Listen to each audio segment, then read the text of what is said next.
Ted's on the phone. Can I be heard? Oh, Stephen as well. Hello, Stephen. Good evening, everyone. Welcome to the third of our 3 things in May. This is my talk. This is the one about the breathless history of modern art. Has anyone been to this talk before? I know a couple of people have. Okay, so we'll see if you can still keep up with it. The idea is to try and speak about the entire history of about 140 years worth. Simon, nice to see you. About 140 years of art history in about an hour. So I've tried to give myself an extra little 10 minutes. It may be a bit more, but we will be done by 9 o'clock at the very latest. Then there will be an interval, probably in about 45 minutes, with wine, teas and coffees, whatever anyone wants. But are we here? Yeah. Are we excited? Yeah. I hope so.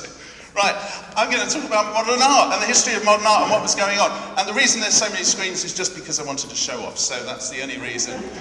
It depends what you think art is and what modern art is, and I want to take you on a journey. I'm a passionate lover of contemporary art, modern art, and try and understand what's going on in the last 100, 140 years, 120, 140 years of art. For people, many people, this is art, Landseer, great landscapes, animals you can understand and see what they are, but something changed in art to go from Landseer to end up with Carl Andre in the 1980s, causing such a sensation. Does anyone remember this? What a load of rubbish, says the Daily Mirror. But I want to take us on the journey of how we get to there, and I want to see how far you can come with me on that journey. What we have to do, though, is to understand something about the shock of the new. Do you feel slightly frightened? No. The shock of the new. First of all, the great masters of suspicion, as Paul Ricoeur described, Freud and Marx and Nietzsche. The turn of the century was marked by great changes. The turn of the century, of course, I'm talking about from the 19th century into the 20th century, a great change of ideas, and the position of privilege within religion and state and authority was being questioned over and over again as to how to understand the world. And of course, we can name the reasons why Freud and Marx and Nietzsche opened up questions that were difficult to answer. And they changed and challenged the way we understood what it meant to be a human being in the very first case. But they weren't the only ones, of course. Einstein came along only a couple of decades afterwards and started questioning how the actual way that the universe holds together and how we understand the universe. Huge changes taking place at the turn of the century. Not only that, but of course, voices that are silenced and from the margins are suddenly gaining prominence, gaining voice. People who had no agency before in public discourse were now gaining agency as well. We also have to throw in the context of the First World War and understand the sheer shock and horror of what took place in that time. And our assumptions that we could just assume that the world and the hegemony of the West and the sensible West was torn apart. But also, maybe also in here, our understanding of technology, which up until this point was seen as a way to advance us into a new, brighter future. But here we see technology used to tear bodies apart. And also the changes of voices within our cultures. So as new people come from different parts of the world, immigration affects the way we understand our culture and tells a different story. And so we hear voices who are again otherwise silenced and brought into the centre, into public discourse. This is the world that modern art came into, the shock of the new. So do you want to see the most shocking piece of art in all of modern art history? Are you ready?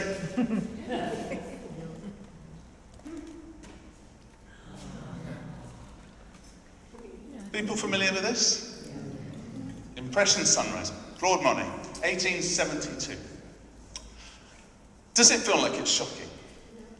No. Not at all. But to the art world at that time, the establishment of the Paris galleries, the institutions that decided what was in and what was out, this was a shocker. This was outrageous. This was not art as art should be. Think back to those Landseer type paintings. What was going on here was something unforgivable. How can you dare bring this into a gallery? This is an insult to the gallery. This is an insult to people's ideas. There's no detail, there's no anything going on. This sunset, this is just daubs of paint. You haven't even tried, for goodness sake. What's going on? I'll show you what modern art is, or what proper art is. If I can show you. No, I can't show you. I'll come to it in a second.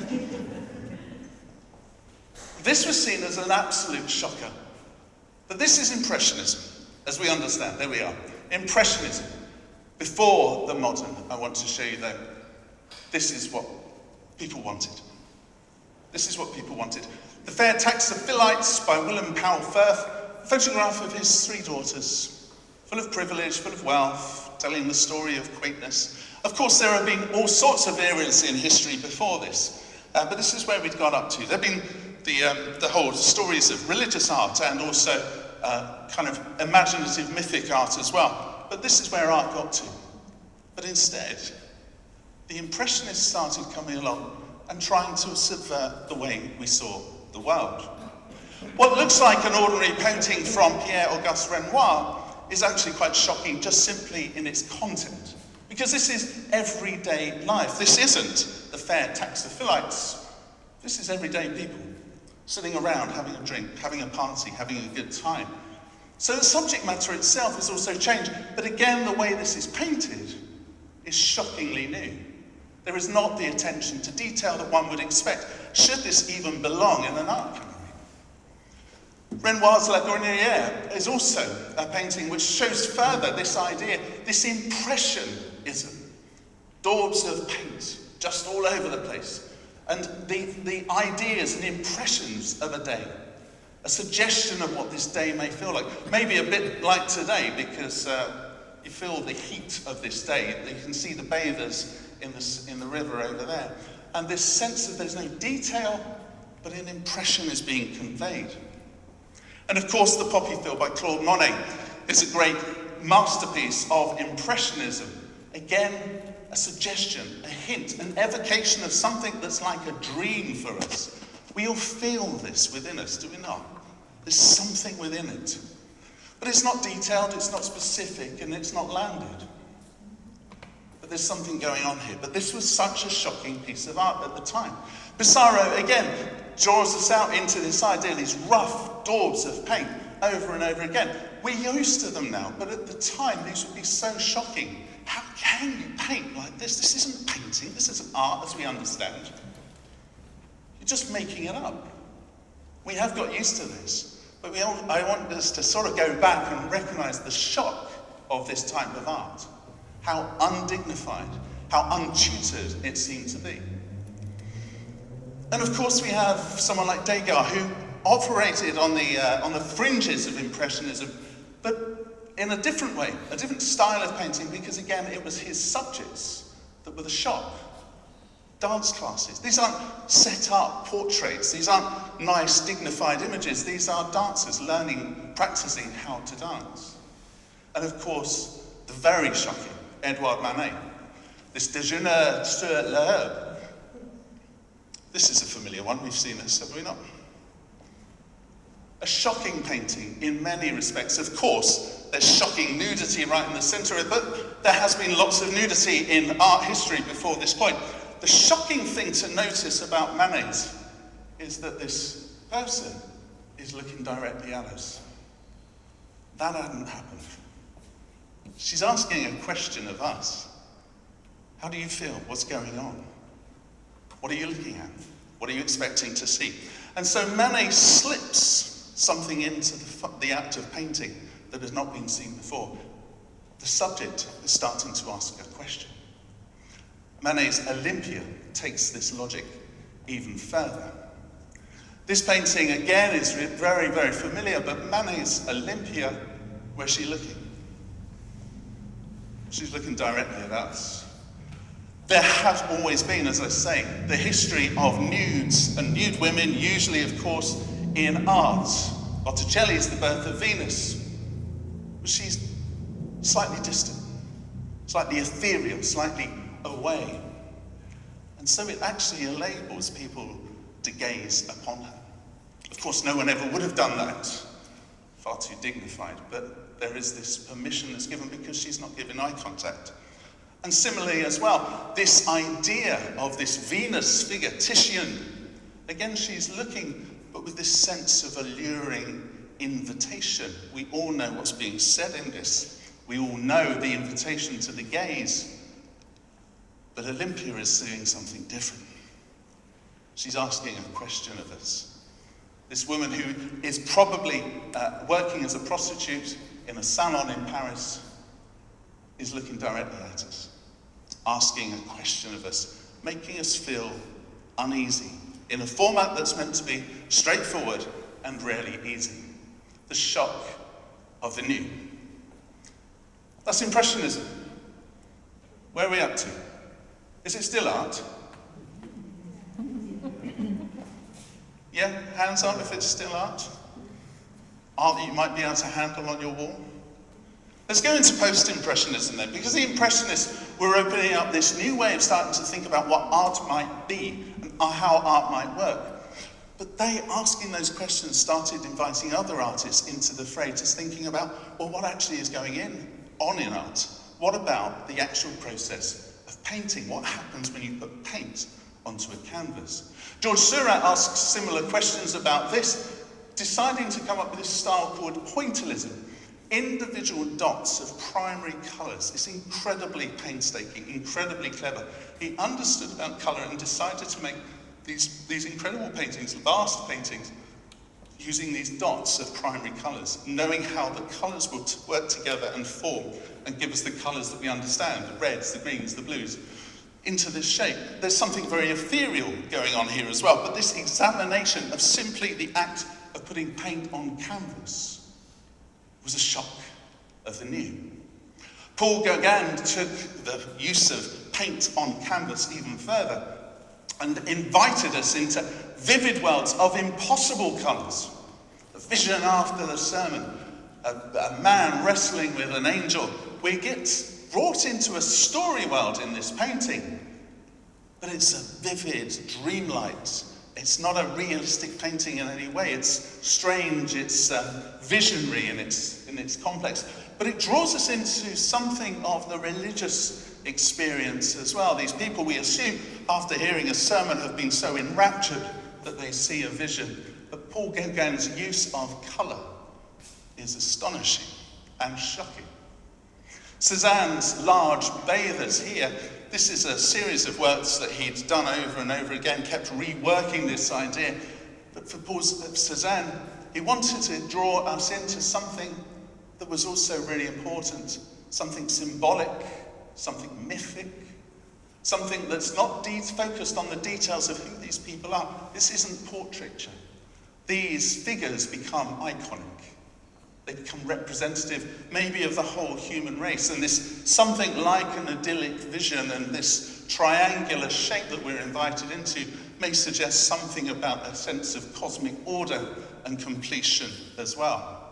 But we're drawn further and further into a way of painting and portraying the world that is not about the specifics, but is drawing us into these impressions and this post-impressionism.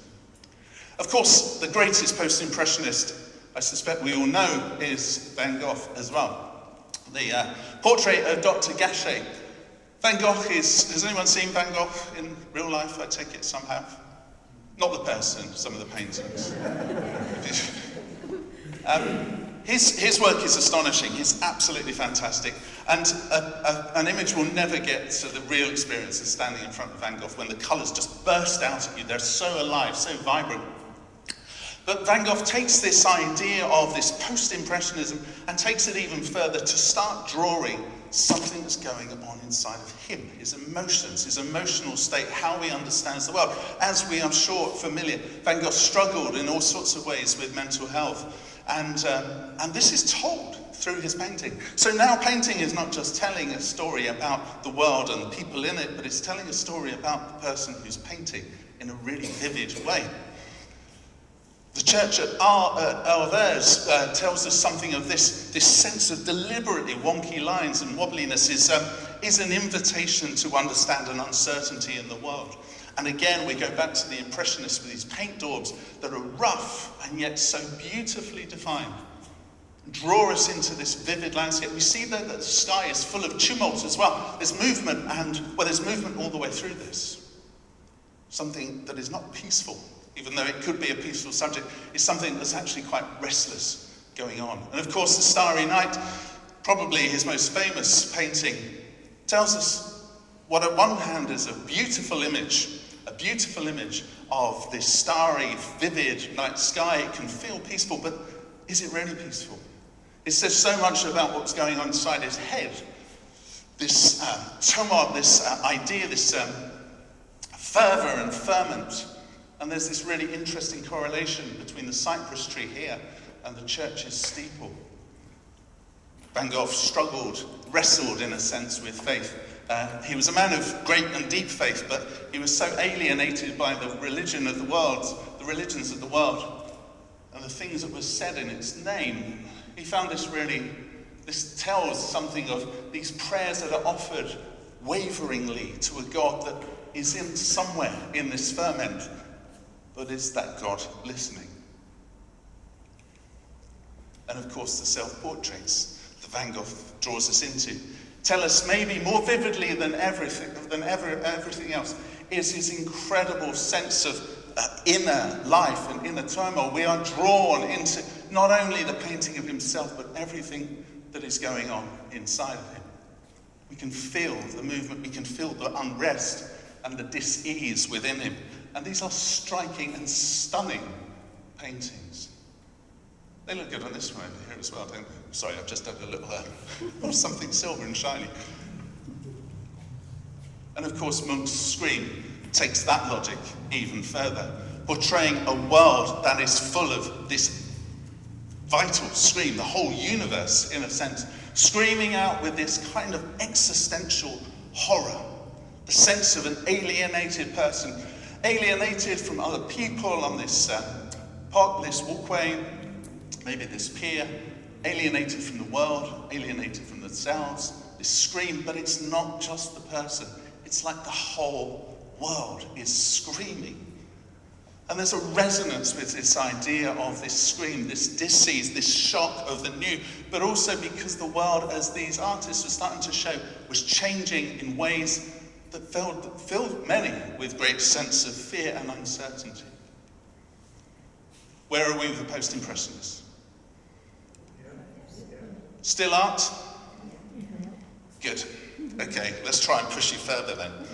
The wild beast, the Fauvist, and I do have a water, so I'm just going to quickly refresh my mouth. The Fauvist, the wild beast, who come shortly after, and they didn't last for very long, 1905 to 1908. They didn't all just fall off a cliff at the end. They carried on painting, but their moment was brief in the world of art. Henri Matisse, this very famous painting, draws us further and further now down this road with the post-impressionists, but into this wild beast. And this was an art critic of the time who said, these people are animals. They're not artists at all. Look at this is ridiculous. These colours, they have no representation of anything that is real at all. What they are doing is brute and disgusting, and they're not showing people as they should be. So this is Madame Matisse. I don't think Henri Matisse was trying to think that he was doing something really horrible to his wife. I think he's trying to show her off. But he's trying to also draw us into this deeper, more vivid world of colour and understanding, and using these bold sets of colours around, so that actually the context isn't so important either. We're not trying to draw windows and drawing boards. We're just trying to find the moment here. I think it's beautiful. De Vlaming's River Seine Chateau takes us into this same world, these vivid, bright colours, telling this really strong, shocking story. But now our sense of realism is pretty far gone, do you not think? But yet, we can understand what's going on here. We're drawn into this world, and this sense of exploration of paint, and the texture of paint. You can see the lumps of paint up here as well. So the actual depth of paint on the canvas as well. draws us into this beautiful world and the exploration of what colour does when you see it. But not the colours you're expecting to see, how colour changes, colour in the wrong place will affect your mood and your insight as you see it. Well, as you see the world and as you experience it yourself. And we'll come back to that a little bit later. Matisse, again, another Fauvist classic. Again, this use of these wild colours and half-painted figures. The details are not necessary here, but we are drawn into this beautiful, idyllic imagination, maybe a sort of a pre-lapsarian kind of world where everything is full of innocence and wonder. We are drawn into the vividness of that. And André Derain, who's one of the great Fauvists as well, takes this logic even further. And you can see why those of the establishment at the time would be so incensed by something like this. Can you sense that? What is this? Is this really art? Because it starts to look like something a child has done. That classic line. But of course it's not. These are trained artists. They know what they're doing.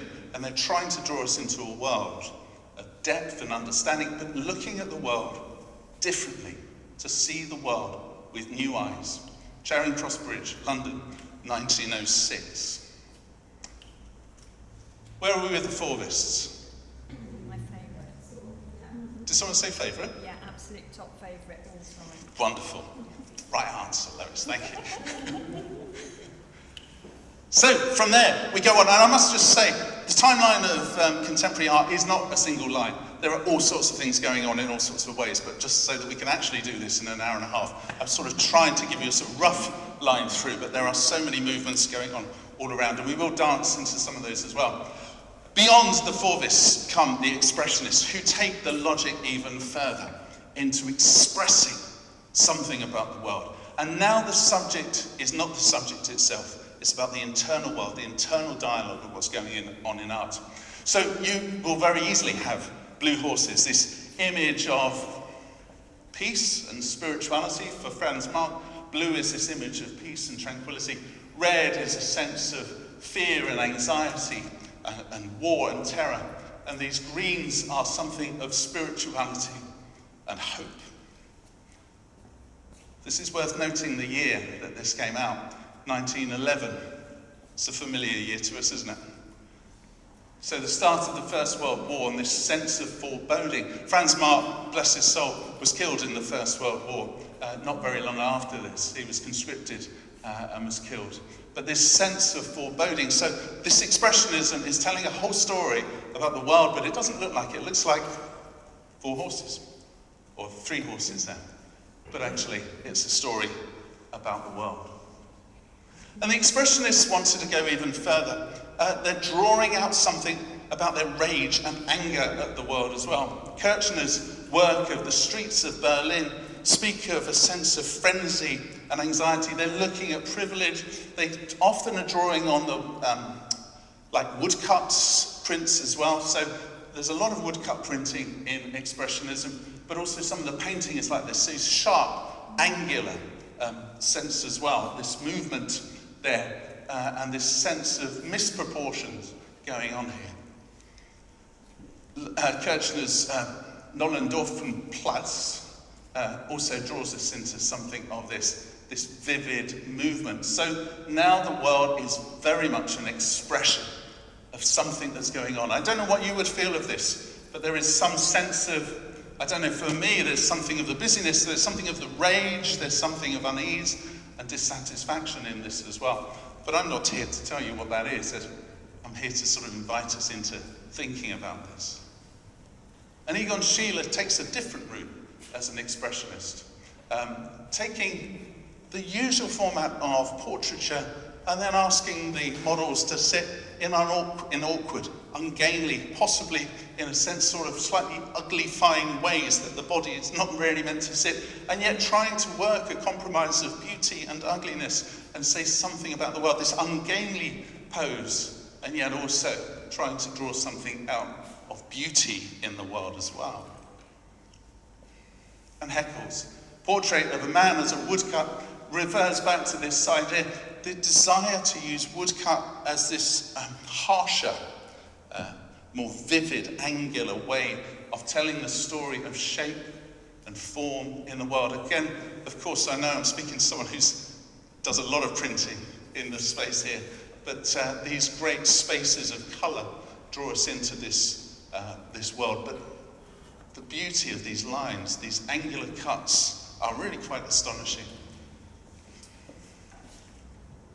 And Carl Schmidt-Rottluff, Houses at Night, 1912, kind of ends the era around of expressionism in a sense, or leads us into our next phase.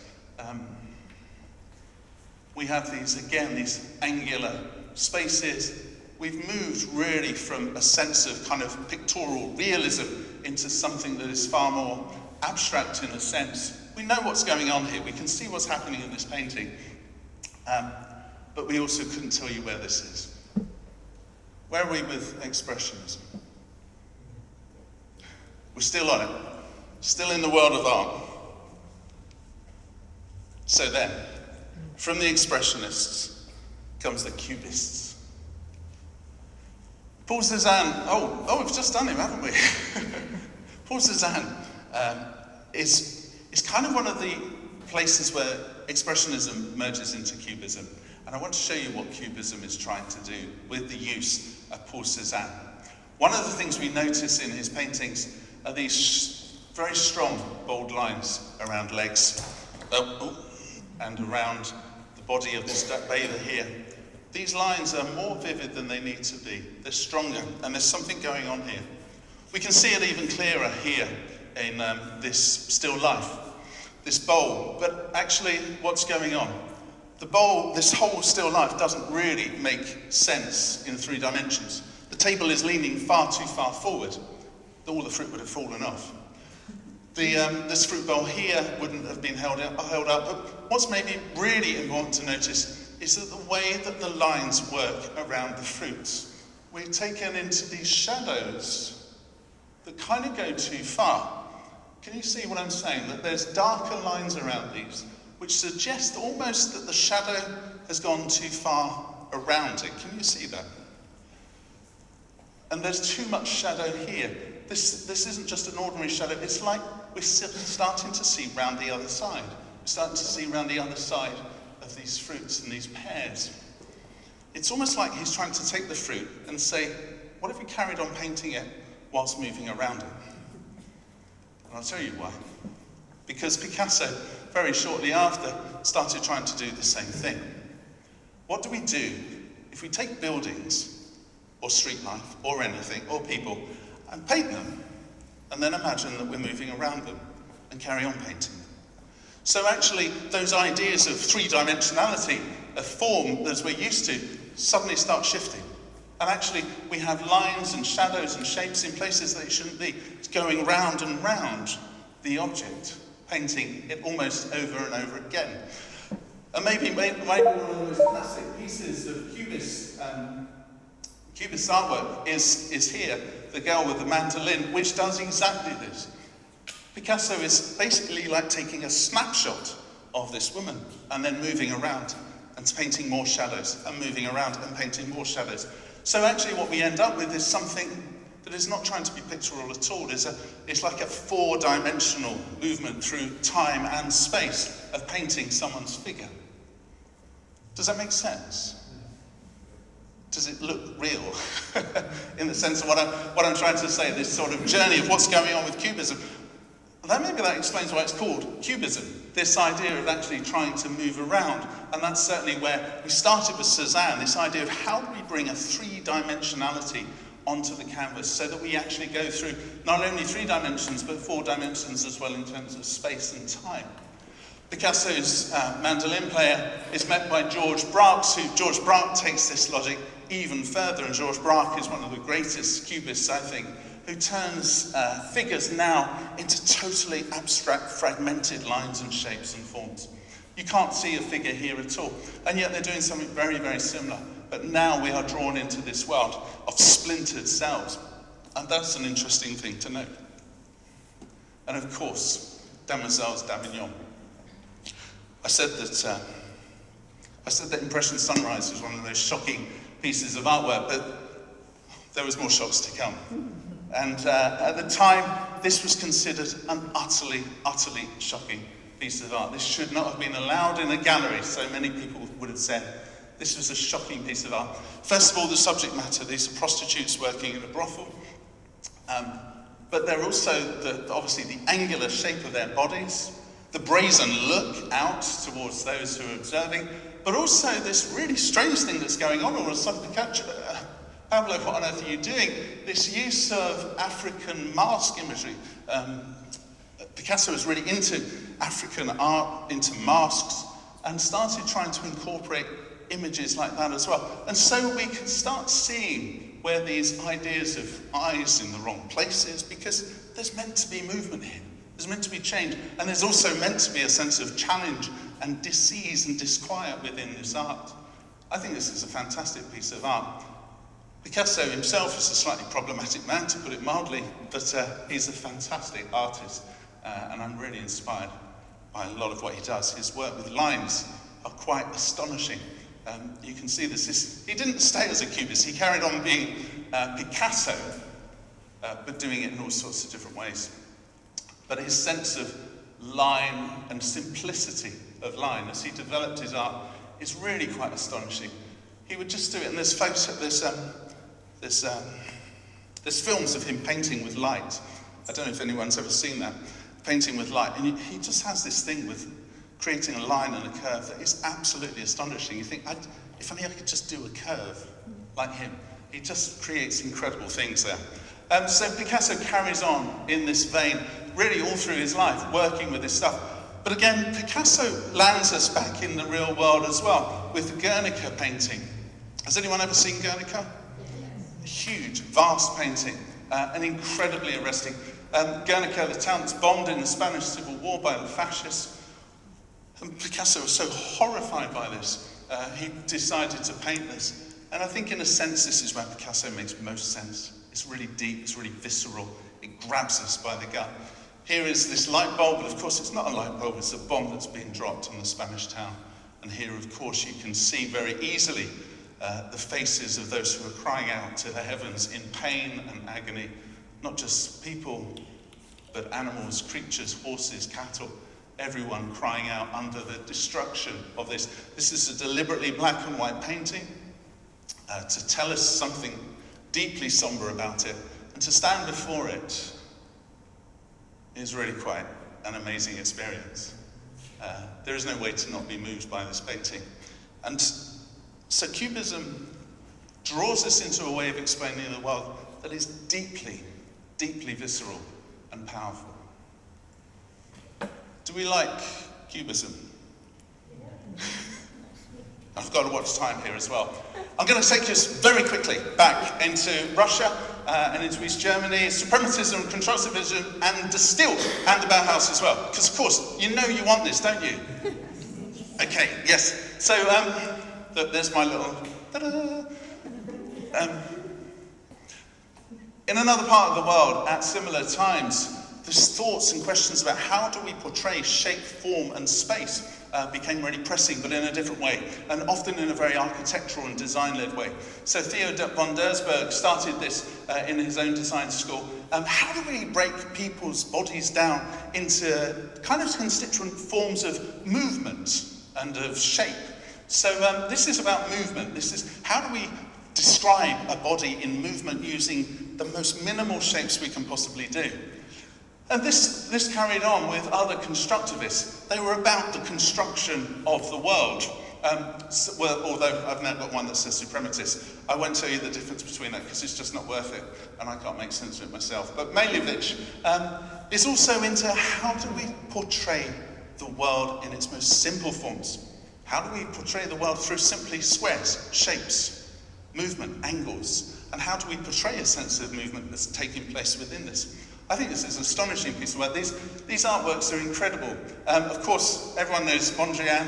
I'm not the biggest fan of Mondrian in many ways, but this same logic is how can we portray the world through shapes and the most simplified shapes? And what does a colour represent? What does red do to us in opposition to a blue or a yellow? And how do those things work together? So the very fabric of how painting works. We have this fantastic design piece, and we'll come back to some of the design as well, but the red and blue chair by Rietveld in 1923, you can see carries on this same idea. How can we reduce things to their most minimal shapes and forms in order to tell a story and create something so beautiful? How do we re-apprehend the world? How do we rethink the world? And the prune room, can someone else say it for me? Prune room, there we are, by Lazitsky, draws us into a whole room, which is just simply, what is space? How do things move in space? How do things hold in space? And these beautiful collages, essentially, but there's collages that exist in whole space and invite us into a sense of movement, layers, and forms. The most basic forms, really. How do we see the world? So when we've kind of got those artists, first of all, asking, like Surat, what happens when you put paint on a canvas? These artists are asking, well, what is space in the first place? What is the surface of the canvas? What is that stuff? And these are deep questions, really, about how we understand and live in the world. And that's replicated by contemporary artists. One of my very favourite artists, Dan Flavin, who often homages Lazitsky and Tatlin and others in that same way, and Rodchenko, because he would just use these fluorescent tubes and create these really simple shapes, but they absolutely draw you into an exploration of the world that you're living in. If you go into one of his rooms that is just full of neon lights, you know you're there. You definitely know you're there. And you know that you are living in a world that is different, because the shapes and colours, just the way that this wall is very different to this wall. And all that's happened is that there's a corner. And yet the same light on it works in different ways. And your experience in the shape of the world is an invitation, in a sense, to a meditation on being in the world. Futurism. We're ready for a bit of futurism. I've got about 5 minutes on futurism, I think. Futurism emerged in the same time as the Cubists were doing their stuff, and futurism was an Italian art form that was very much about movement as well. So we also have those constructivists talking about shape and form, and they were into movement. How do you portray movement through space, through time? And of course, these great forms of sculpture invite us into that world. These unique forms of continuity in space. Or the speeding train by Pamagi there. You can see the train, you can see what's going on, but this is very similar to Cubism, is it not? This incredible journey, we sense that movement and this sense of excitement. The futurists were really excited about progress and about technology and about movement and about advancing the world. Of course, we still live with some of that, and some of that, as we know, is problematic. The big problem for the Italian futurists is that most of them are fascists, and it's always a bit annoying when you like artwork by fascists. At least I think so. And they did occasionally like starting riots. So some of their artwork was just, let's have a riot. And they would go through a town, smashing up windows and getting everyone very excited. But, you know, each to their own. Oh, well, maybe each to their own. Maybe also to Dada. So have we got any punk rockers here? Have we got any punk rockers? Has anyone ever had a Buzzcocks t-shirt?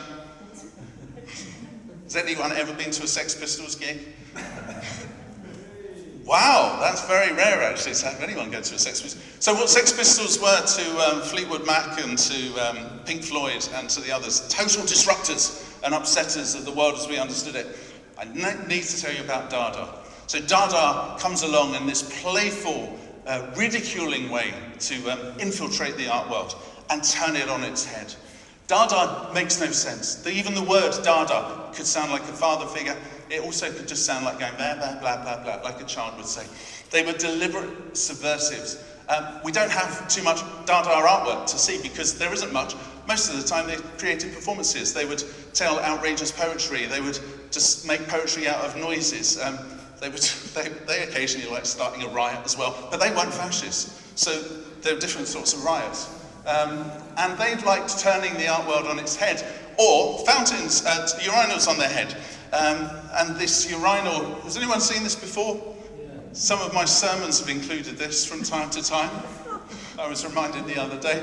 Marcel Duchamp decided to exhibit at one of the great art gallery shows and brought in the fountain, upside down urinal, decided to sign it as Armat 1917 and left it there. There's a question of, can you imagine the outrage? Like, what is this? What's going on? But the whole point was there's a disruptor to ask, well, what is this? What's the gallery? What are you doing here? Why do you need to come into this space in order to experience art? Why can't you just experience it when you are at the urinal, or when you're walking down by the riverside, or when you see one of your friends riding a bike? Why can't you see art there? And so Duchamp and others in Dada were trying to expand and take away really the sense of what a gallery was about, full stop, and what we thought we considered to be art. Marcel Duchamp did a couple of art pieces like this, and then decided to retire and spent the rest of his life playing chess, which I thought was quite a good thing to do as well. Spirit of our time, this sense of collage was taken into sculpture, so just simply sticking pieces one on top of the other, and allowing the audience, that's us, that's you and me, to think, well, what do I make of this? What's going on? What do I get from this? Can I enjoy this? And again, that sense of playfulness is the important thing here, to disrupt the idea and the pomposity of the art galleries and say, you can simply enjoy it or not like it, or you can just like the joke. And talking of the joke, Hannah Hock, who's one of the great collage artists, some of the best Dada artworks we do have left are Hannah Hock's collages. She would take everyday images from magazines and newspapers and put them together in subversive ways. And it's incredible. No one had done this before. So I think this is what's really, we're kind of used to some of this stuff again now. We are used to the idea of collage in all sorts of ways. But to do this then, and to take people like the Kaiser Wilhelm here and subvert him and put him onto different people's bodies, became political, dangerous, subversive. And the Dadaists were just run out of town everywhere they were.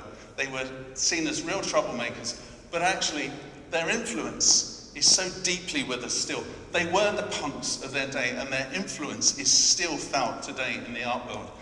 They were great thinkers. This is not a best image, but yes, I think it's here. We've got the Kaiser here in that close-up detail of Hannah's painting.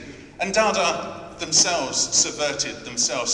So they would always declare in their manifesto. Everyone loved writing manifestos in these times. And so they would just say, well, we're not art. Dada isn't art. Dada is anti-art. We're against everything. And in fact, they would say, well, Dada's anti-Dada. We even hate ourselves. They were being playful and deliberately trying to turn the world upside down.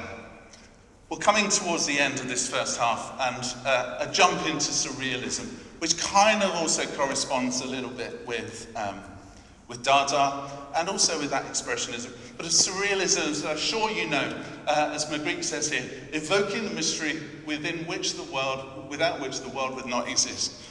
The surrealists, as you might imagine, were about dreams and the subconscious. And we went right back and we spoke about Freud, and we spoke about then Jung coming along as well, and the opening of psychotherapy, and imagining that there's a whole different world that's taking place within us, inside us, in our thoughts, our dreams, our imaginations.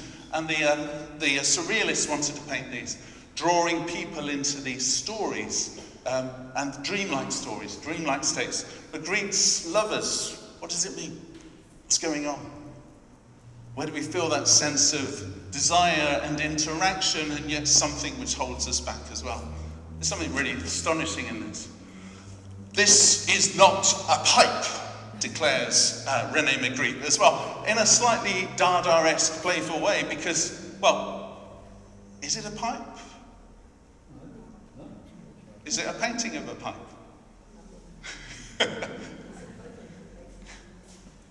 There's this playfulness that's going on here as well. This sense of kind of, again, asking the question, well, what are you expecting when you're looking at art?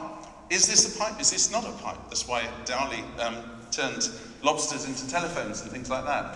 Magritte's Son of Man, these strange, again, evocations of our dreamlike subconscious. And maybe to each and every one of us, we would have our own inner worlds that if we dared, we could paint, and we'd probably be equally disturbed, like, oh gosh, is this really what's going on inside of me? And of course, Salvador Dali's incredible work, most famous, I guess, of the surrealists, drawing us into this sense of desire and love, and yearning and sexuality, and that dreamlike state as well.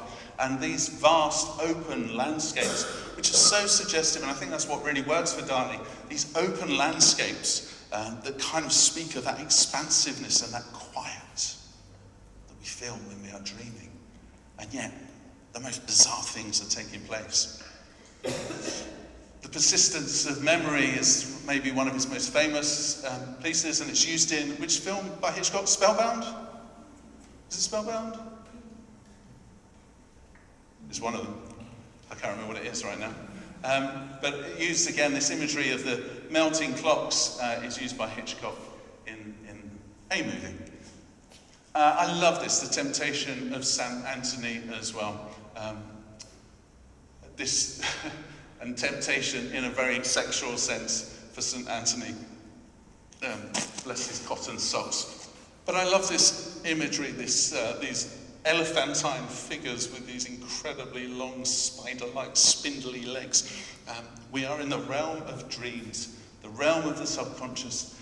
And this is, again, this shock of the new, listening to the insights of the world and saying, there's a whole world that is opening up that we can portray and paint that we never even imagined in the first instance. Henry Moore is a surrealist in many, many ways, and his amorphous kind of moulding, moving, slowly kind of liquefied figures are incredibly beautiful. And they invite you in actually to touch and to feel the sensuality of shape and form and movement. These are beautiful images. But again, they carry something of that dreamlike quality in the surrealist fashion. And Barbara Hepworth as well, who actually I'm a massive fan of, creating these abstract shapes, or they look like they're abstract shapes, but they're evocations of something deep within. And they kind of carry on some of the stuff that we saw with the constructivists, this sense of movement and shape in the world. How do we exist in the world? How do things exist in the world? What is the meaning of space and the things between spaces? You know, how do you describe that? Maybe by drawing pieces of fabric between points on a form. There's something incredibly beautiful in questioning in that. And Frida Kahlo, who I deeply, deeply love, with her sense of these surrealist images of herself. This is one of the great ones of hers, the two Fridas, a sophisticated kind of person of good society and all that, and fame and fortune as an artist, but actually her Mexican peasant status as well. And she's writing about or painting about her inattention as to who she is, and the sense of they need each other, the two parts of herself, but also there is a sense of pain and suffering. And this sophisticated, the demands that are placed upon her as an artist are bleeding her dry, and so she's trying desperately to hold on to that authentic sense of herself as well. It's a powerful image, isn't it? It's really shocking and quite striking. But actually, you know, again, if we think of this in this dreamlike state, we could maybe recognize places within our own dreams that have maybe taken us to places not too far off from there, I wonder. Oh, and Bauhaus. So we did go back to, do we like the surrealists? Okay, so to Bauhaus. So I want to quickly take you to Bauhaus, and then I think we're done for the first half. Bauhaus, the Bauhaus, yes, we had Tatlin and those constructivists talking about form and shape in space and time, and how does that work, and how do we understand, how do we portray, how do we tell something about the world. So we've moved way beyond those kind of paintings by Landseer and such. We are simply existing in a world of form and shape and movement. Counter-corner relief. This movement is then picked up by the school in Germany, the Bauhaus school, which was a design school which was really pushing the bounds of design. Contemporary design would not be what it is without Bauhaus. These artworks are absolutely astonishing. I have one of these on my wall at home. And if anyone ever liked the goth band Bauhaus, did anyone like the goth band Bauhaus? This is on their album cover, because they nicked the idea. incredible works in graphic design. You can see the same sense of a description and celebration of shape and form and movement here. But they moved into creating art pieces that were furniture that could be used. The idea is they would be accessible, they would be modular, they'd be easy to make in factories, so they would be cheaper, and people could have great design in their homes at not much of a cost, as long as you wore a slightly surreal mask. I love these paintings. And Mariana Brand's Tea Infuser, I just kind of want to just honour that as I think one of the greatest pieces of product design I have ever seen in my life. Tea infuser and strainer. But can you see how this references all of those things that we've spoken about, these shapes and forms, how do you just, the simplicity and beauty of a semicircle, the place of a handle for a lid, the place of this circle upon this circle. What happens when you do that? Because you could have put it in the middle, but you don't. You put it somewhere. There's thought that goes on into every place of every element of this. And I think this is just an incredible piece. I don't know what you think, but I like it. Paul Klee also comes from the Bauhaus movement, and he's worth noting for his use of, again, using paint, returning to paint, but creating this sense of form and shape in the world so that we can see the world differently. Paul Klee, there he is. And here we are, time for a tea break. This is the Surrealists.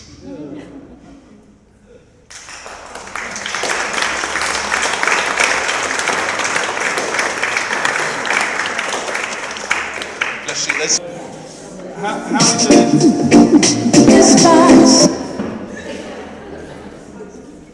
I never made it as a DJ. How are we doing so far? Is everyone still happy? Are we still talking about art, or is this all nonsense by now? No. Nonsense! Total nonsense. Well, welcome. I'm going to try and get through this we'll see. We might do it in 25 minutes. We might not. If we go beyond 9, are people going to be after me? Feel free to walk out at 9, but not before, please. We'll see how we go. Okay, so we've kind of gone through some of the 20th century. We're now up to 1943, and all the way up to 1965. Big chunk of time. 1943. What's going on in the world around here? Not much. Yeah. Abstract expressionism. So we can see there's some sense of continuity. We've gone from impressionism, post-expressionism, expressionism, and now into abstract expressionism. This is always the fun section. Francis Bacon, 3 studies for the figures at the base of the crucifixion, 1944. Let's think about that time just a little bit more. The total destruction of so many innocent lives, and those myths and ideas that are fostered and held within religion, speaking as a vicar, are falling apart in many respects and in many ways for those who are saying, what kind of world is it that God forsakes it so much that people are prepared to kill each other in such brutal and vicious ways? Francis Bacon is absolutely on the money. He's absolutely on the money, and he speaks in a way that draws us and drags us and grabs us, screaming and kicking into the presence of these paintings. And we don't see the figure at the cross. We are just with the figures at the foot of the cross, deliberately there. Yeah, I don't know about your God, but for us down here, it feels pretty grim, pretty miserable. And so there's powerful expressions going on in this artwork. And we are drawn into this difficult, macabre, harrowing kind of howls, screams, the reds of that we've seen earlier on, these distorted faces and figures. We are drawn into a world of suffering and pain, not only inner pain and suffering, but of course external in the world as well. Graham Sutherland, Sketch for the Crucifixion, 1946. Of course, we all know Graham Sutherland's tapestry in Coventry Cathedral. I was there a couple of weeks ago, and its enormity and beauty. But here Graham Sutherland tells a different story about that real visceral engagement with pain and sorrow and suffering. And for me, as a vicar, this is, both of those are really powerful images, and they ask questions that must be attended to about the suffering and sorrowing presence of Christ in there. Not abstract and above, but actually somehow woven into the woundings and pains of the world. And this is viscerally, expressionlessly, I've tried to literally make up a word there, that's not a word. You know what I'm trying to say.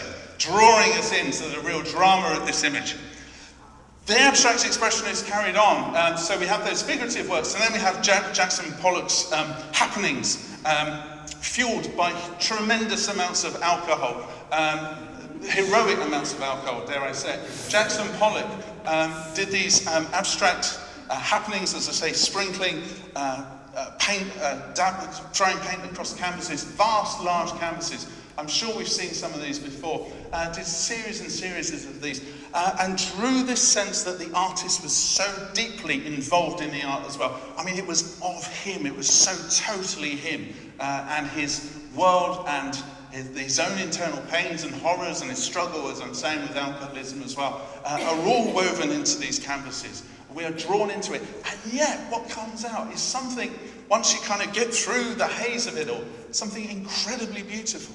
Incredibly moving, taking place in these abstract works. I find these astonishing. They're kind of like a celebration, almost, of life that's persistent despite the pain that's being evoked there as well.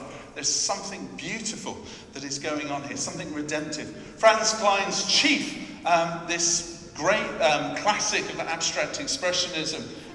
Chief is actually meant to be, anyone know what this is? It does look like a fly, doesn't it? It's meant to be a train. But for Franz Klein, this was a memory and just using a really simple, vast, very quick series of brushstrokes to create this large canvas that speaks about memory.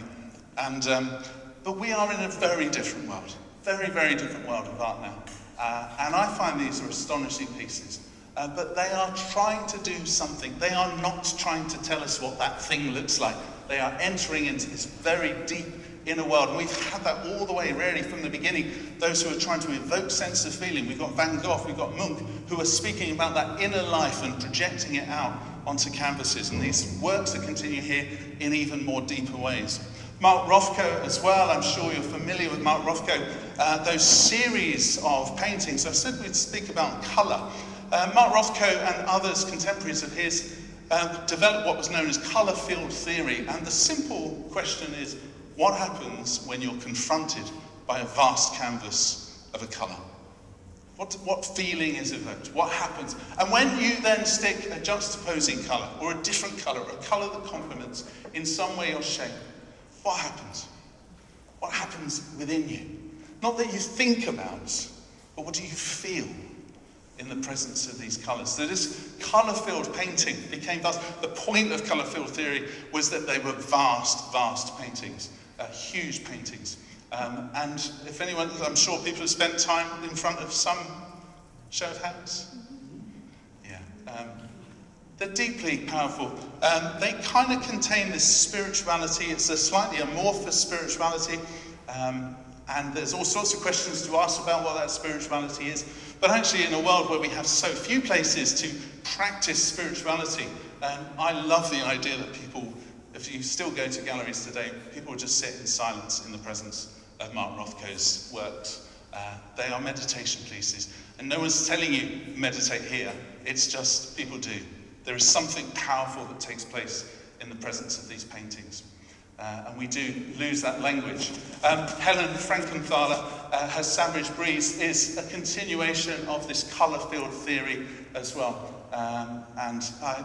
But here also we get something of kind of the print process that takes place here as well. So using colour-field, drawing it into print. So actually now there's an exploration of texture and those lovely artefacts that you get with printing, remnants left on the print, and then where the print hasn't quite cohered, and so we're drawn into that world as well. These are beautiful pieces, absolutely fantastic and amazing pieces. And I guess also thinking of colour, we have to speak about Yves Klein as well, who invented his own type of blue. Anyone else invented their own type of blue? This is Klein Blue. It's copyrighted. It's his own particular type of blue. And here's Yves Klein just doing Yves Klein types things. So he was kind of a surrealist as well, and he also liked dragging people, naked bodies generally, around in blue paint on large canvases. So sort of a mixture of abstract expressionism, playing around with blue paint, and just being a bit of a general plonker in some respects, but also a great artist in other respects. I love this painting, this photograph, and if you pay me enough money, I'll tell you how he did it. From there, let's jump into pop art, which again is really familiar to us, and again, thinking about culture, post-war years now, and the rise of the American dream and the kind of the growing Western hegemony and this sort of sense of victory over the forces of, I guess, both communism and fascism, and the complacency was in that, and also then, of course, recognizing the influx of these new forces like markets and advertising. And so this whole school of artists start thinking about, well, what is this new world that we're living in? Roy Lichtenstein picks up the very everyday essence of comic books and inflates them into massive, massive paintings, paints them by himself, takes those images from comic books and turns them into poignant little texts about life in the universe. But I say they're not life in the universe, but maybe they're not at all. They are actually just playful dances on the surface of things. Or are they? Pop art draws us back into the world of Dada, really. That playfulness, that surface playfulness as well. Because actually you're asking, is this deep or is it just the surface? Roy Lichtenstein, again, just gives you two words and a face, and you develop your own story world from that. Is there meant to be a deep, deep meaning in this? Or are we just invited to play? Andy Warhol continues the same idea, and really indeed deeply prescient about the world of marketable figures, pop stars, movie stars, and the repetition of images. And so he does this with his screen prints, just repeating images over and over again. And what happens when you see the image, and then see the image again, and then see the image again, and see the image again? What happens when you're oversaturated with images? What happens to the subject of the image? Do they almost vanish into nothingness? They just become a cipher of something else? And Andy Warhol is asking these really profound questions about the modern world that I think are still with us today. Of course, we know the suit counts, am I right? And again, taking the everyday and lifting it up and saying, actually, there's something here to notice. So we are back with the Dadaists again, looking at the everyday things and saying, if you look at it in the right way, you will see art. But also this idea of repetition, of commodity, and art as commodity, or is the art about commodity? What's going on? We're starting to ask interesting questions here as well. And I love this diptych of Marilyn Monroe by Andy Warhol, this sort of presentation image, and these are all kind of more or less complete replicas of one another. And then here, this other story that takes place about the degradation of these prints. The images start falling apart. The ink doesn't hold well. The copy doesn't work so well. And so there's this really interesting critique about all that we see on the surface and the glamour and the glitz that we look forward to, and what's really going on underneath. There's all sorts of questions in Andy Warhol's work. David Hockney, of course, I know is much loved by many here, and his portraits of artists in the pool and various people diving in and out, well, diving in. Yeah, just diving into the pools. It's really good. I love David Hockney, and I love the fact that David Hockney is still going now, still making incredible art. He's sort of in his mid-90s, isn't he? Just astonishing man. And still part of that pop art movement. Do we like pop art?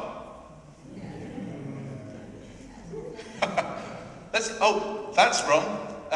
But it's minimalism. Let's go into minimalism just briefly, and that idea about the repetition of images. The minimalists generally like working in sculpture, and they like working with big sculpture. So these things usually take up whole halls in galleries or huge places in open market squares.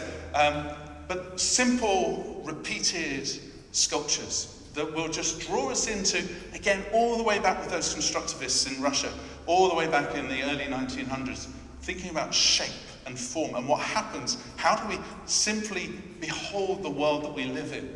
And these are really to delve into that and to think, actually, this simply just asks me to think about the world and how things in the world, like us and our buildings, take up space. And then how we feel when we're on the outside of them, say this church, or on the inside of this as well. What happens with shape and form in space? We have at least 2 architects here who I know deal in this world very, very deeply as well.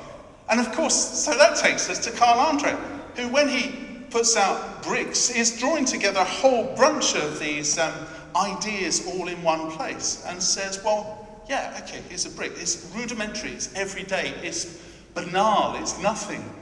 But actually, just putting them together in a particular form, it's no deep meaning, but it actually invites us just to think, here's something in the world. Here's an object to encounter. Here is a shape. I have to walk around it. I can look at it, I can ignore it, I can trip over it. But it's there. It's taking up some part of the world, like all of us do. And it invites us to think about just the beauty, as we saw with the constructivists, of corners and shapes and perspective, and what happens when you look down like that, or what happens when you look over the top. It's an invitation to see the world again.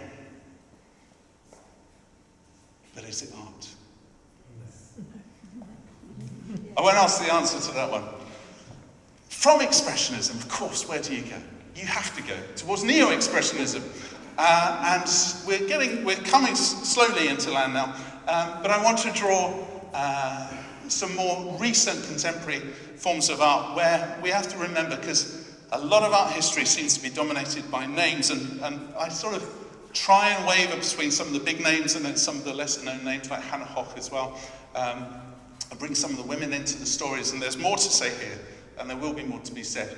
But I want to draw you into Jean-Michel Basquiat, who's a kind of street artist and was a protege of Andy Warhol, and his art was incredibly visceral, incredibly kind of off-grid for the time. He had a real thing about boxing. So you kind of get this boxing character here. He liked using his canvases, kind of mashed up bits of paper. There's graffiti scrawls all over it. He's speaking about the life of a young black man in New York who's trying to make his way in a world that is pretty much against him in many respects, and the life of an artist as well. His struggle to do that. I think his work is incredible. It's so incredibly powerful, and you can see that sort of expressionist strain within this, but this is a very kind of, well, contemporary, it's 1982, but it's a very modern telling of the expressionist story. Chomier's, again, self-portrait as a heel. A heel, I discovered, is a boxing term for a villain, a bad one. And so he's done a self-portrait of himself as a bad man in a boxing situation. And again, we're drawn into something that maybe takes us all the way back to Picasso's Cubist work as well, where you get these kind of almost brutal images of, like mask-like images of faces, and what is seen and what is not seen, what we see, rather than actually look at the details. And we'll come back to that as well. And maybe the final one by Basquiat, which I really like, Defacement, the death of Michael Stewart. Michael Stewart was a graffiti artist who was arrested by kind of security guards on a train, not even police, it was security guards on the train in New York, and, was beaten to death. So he was someone that Basquiat knew, and he was so shocked and outraged, created this incredible piece of art, incredibly simplistic, deliberately so, brutal. It's meant to be so. It's drawing us into a world of injustice, and in a really deep and visceral way, the story of Michael Stewart. So what's missing? They're not all white men. For a start. Do Women by the Guerrilla Girls, a kind of art, a bit like the Dadaists again, kind of art terrorists. Would like creating billboards in unprovoked places, putting these up. These were on the London Underground for a little while, but in other also in tube stations around the world, these posters, or different types of posters, addressing the issues about how do women get into art, and when it seems to be, even in more recent times, it's been to the dominance of men. The Guerrilla Girls do that though. They go back to, as I say, Dada, to the surrealists, to this kind of provocation artwork as well, challenging and confronting and stepping outside of the galleries in order to bring their art home. Frida Kahlo, again, as I say, I love her surrealism and this sense of her inner life being exposed, and deeply a woman's experience that we get in Frida Kahlo's work. Speaking about her body and the vulnerabilities of her body, the pain that she experienced, suffering, having had it was a car accident, wasn't it? Is that right? Yeah. Bus. Yes, so the pain that she experienced consistently in her life, but also the emotional ravages that she went through with her husband Diego as well. Barbara Kruger's, has anyone seen any of the Barbara Kruger work? These deeply political questions, and so always in this sort of black and white photography, these very bold red logos, generally kind of feminist or ecological questions that are being confronted, and you get overwhelmed, and sometimes you'll fill an entire gallery hall with just slogans, so you have nowhere else to look, you're just overwhelmed by her, and this voice of protest, which is really important to have. Judith Scott represents, in a very small way here, a whole branch of art which we won't have time to go into, known as outsider art or primitive art, and these are people who never went to an art gallery, art school at all in their lives, but developed a vernacular, a language for developing their own art. Judith Scott has learning difficulties. She's a famous artist, and she just creates lots of this work that's wrapped up in string and everyday objects, parts of a washing machine you have here, and actually creates something incredibly beautiful. But the untrained art, it was an early art theorist and a kind of art practitioner, Jean de Buffet, who started noticing that there were lots of people doing incredible amounts of work, but they would never get anywhere near a gallery, all the way back to the kind of the clash of Monet against the galleries and the Dadaists against the galleries. Like, who decides what's art and what's not art? And so this movement has grown and grown. And then we get to postmodernism as well. So beyond all this modernist era, into the 90s, and something that sort of then almost throws away a lot of the serious intent within art and just starts playing again. We can see rumours of that through pop art as well. But Jeff Koons taking these, you know what these are, these kind of blow-up balloons, but they're giant sculptures and they weigh tons and tons now. And just takes these everyday banal objects, playful, simple, silly things really, and turns them into works of art. I have lots of problems with Jeff Koons in all sorts of ways, but it's worth noticing. You can't sort of miss it, because he's also playing with the idea of whether it's really art or at all. And he'll say, I'm doing this to make lots of money. And then that becomes kind of a plaything of, is that art or not? And it's like, well, that, even the question is the art. And I'm not so sure. Someone called it preemptive kitsch. And I think I'm with that. It's sort of like going, I'm already ahead of the game, but he's not really. But anyway, Jeff Koons, there he is. These kind of postmodern, playful pieces of art, which take, I guess, sort of the Andy Warhol idea, but almost turns them into commodities just for commercial gain. And Gilbert and George, no array of art could be complete without a bit of Gilbert and George. You'll be pleased to know I haven't got the ones with their naked bodies on full display. You can find them, but you don't want to. But I love Gilbert and George because their entire life is a form of art. Their whole way that they live, their absolute essence, the way they wake up in the morning, the way they make a cup of tea, is all about art. And they chronicle their lives together through photography, and sometimes, as I say, the most intimate types of photography you can imagine. Like, I really didn't need to see that. And colorize it, and see them, they kind of operate in this world of the surreal, this photographic world, and a celebration, deep love of London town.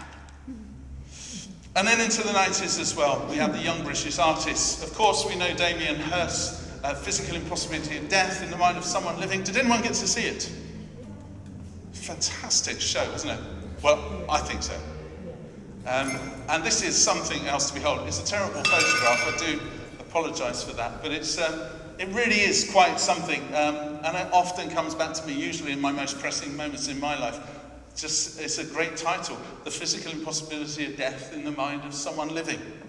The shark had to be reworked about 10 years after it was first released, because the formaldehyde didn't work very well, it started falling apart. So if you see it now, it's a new shark. Don't be fooled. But actually that show was an incredible show, compiling all these kind of new young guns in British art. Christopher Feely brought his African heritage into his artwork in really powerful and visceral ways, sometimes very provocative ways, and speaking about the women, particularly in his life, that he was really drawn to and inspired by. This kind of rather bizarre to many eyes, but something about his kind of African heritage. He would always use elephant dung in earlier places as well, varnish them up, highly varnished, and incorporate them into his artworks. But there's not playfulness here. His work is really serious about especially the women in his life. No Woman, No Cry is a tribute that he made for Doreen Lawrence, and every single tear contains a picture of Stephen Lawrence, who, as you know, was killed in a racist attack. And it's powerful, it's massive, absolutely vast. It's bigger than me, and it's incredible, an amazing piece. It's for Doreen Lawrence, but of course he's telling the story of many, many women he's known in his life who've experienced pain and sorrow in all sorts of ways. But it's something really powerful when you just basically see Stephen Lawrence's face in one of those teardrops. Rachel White-Reid draws us kind of back into the surrealists in a particular way as well with her, how do I describe this? These casts of the insides of things. She describes negative spaces. Anyone know what this is? Bookcases, yeah.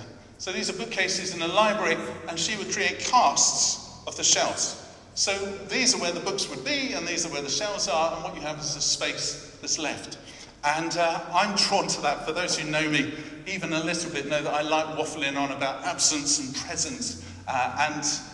For me, that's got a deep spiritual kind of question mark to it as well. But the idea of making things that seem absent present in a solid way.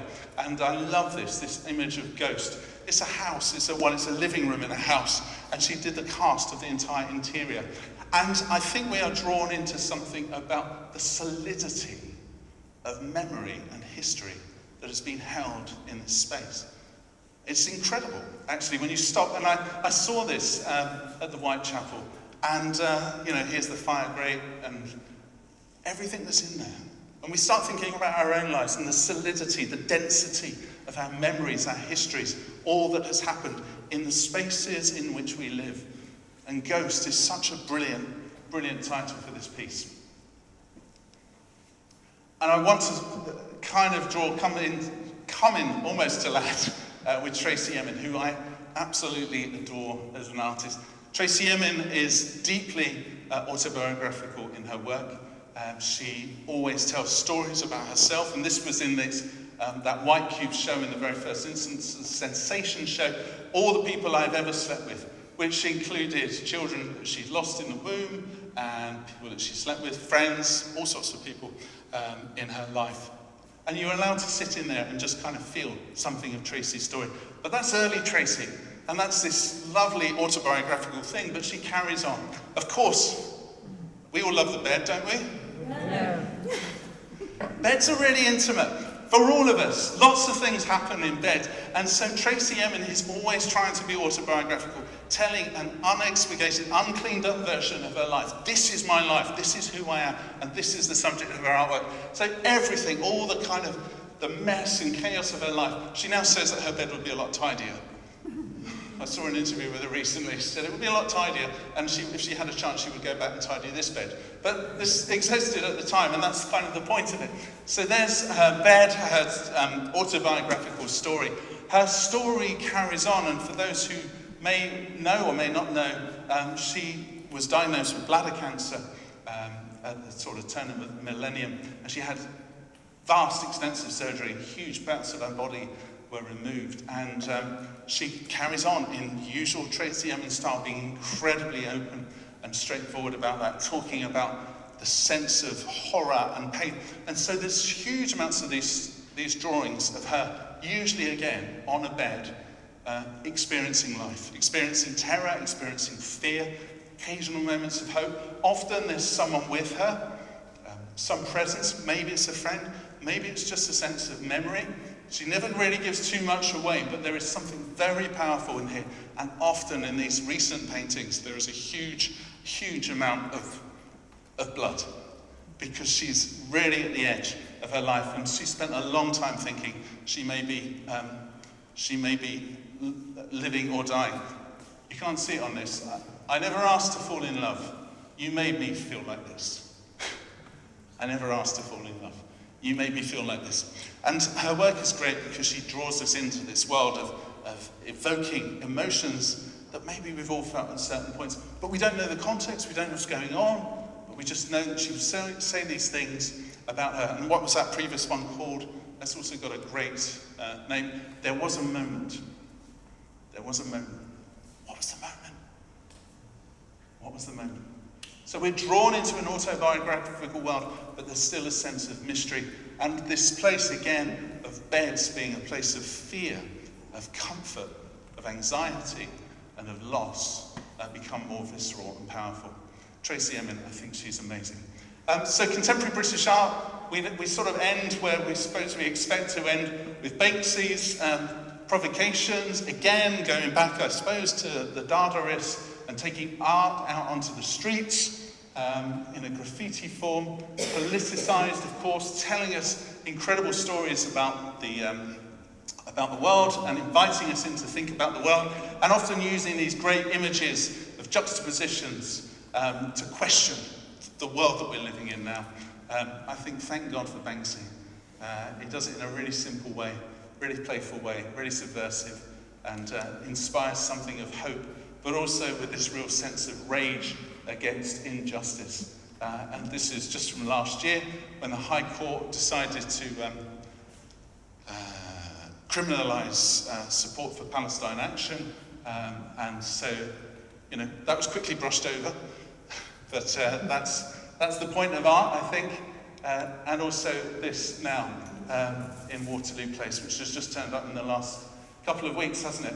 Stridently moving forward, flag in hand, just about to fall off into the unknown.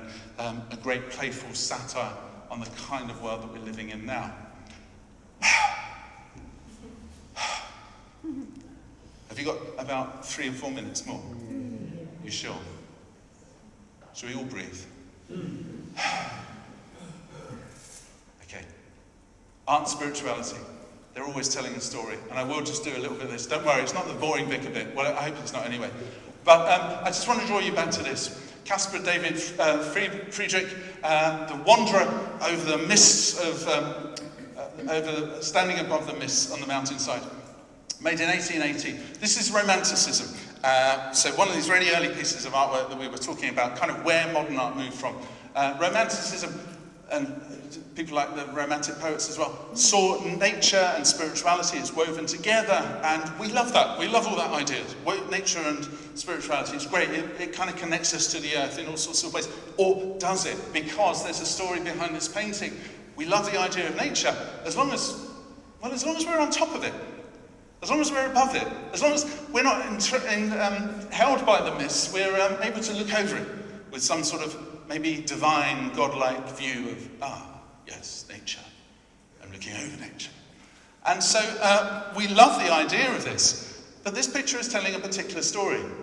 Yet art and culture, I think, reflect the times and the big ideas. Paul Gauguin's Yellow Christ is telling a different story. It's telling a story about a Christ who is in the presence, crucified and suffering amongst those who live in poor and disenfranchised places in the world. A different story. This isn't above at the top of the mountain looking over with some idea. This is a spirituality that speaks about pain and suffering as being, and struggle as being, the everyday place of spirituality. So spirituality is not above, but in the grime, in the struggle, in the wrestle. and in the vivid colours of life. Art and culture, texture, longing, doubt, questions. I think all of these things that we have seen are like prayers, questions, rages, doubts, looking for comfort, looking for hope, drawing us into a dialogue with people we've not yet met as well. Draw us into other people's stories, worlds. So when we do see someone like Tracy Emin and we say, yeah, I know that. I've felt that. I've known those times. Or when we see the laughter and absurdity of Duchamp's upside-down urinal and say, yeah, isn't the world crazy and beautiful at the same time? Or when we're reminded of, actually, isn't it amazing that there's a pile of bricks right in front of me that just exist in the world because actually isn't the world beautiful? All of these things, these explorations of art, I think are doing that human thing of longing, of feeling the texture, of doubting, of questioning, and they're like a prayer. And for those who've been in church in the last few weeks, you would have seen this, the Garibay Emmaus story, which is kind of where I'm going to end, the story of the unseen Christ who walks along the road with disciples straight after the crucifixion. They don't recognize him. They don't know who he is. And then in the story, they meet they're welcomed into a house, they share bread, and when he breaks bread, then they go, oh, it's you. They didn't see him before. They didn't see this risen Christ. And yet, in this image, the Filipino artist Emmanuel Garibay turns that on its head as well. And so actually, the Christ image with pierced hands is a woman in a Filipino bar, hot and sweaty like a night like tonight. And everyone is like, it's you. We didn't see. We didn't see. And the light of the Holy Spirit rises above, shines, illuminating in the spaces that are maybe the most unexpected. And I think that's also what art does. It takes us to the places that are unexpected. This isn't about religion as conforming to something or believing the right things. This is religion or spirituality is savouring the very gift of life, the presence of life, the depth of life, all the questions. And as the art theorist that I used to really love, Calvin Searvold, God bless his soul, said art is walking with God and blowing bubbles. More than anything, it is playful, it's enjoyable, it is fun, it is delight, it is to become beautifully human, it is to be alive. And that's what art does. It brings us into the world to remind us of the texture and gift. So thank you. Well done. And keep imagination.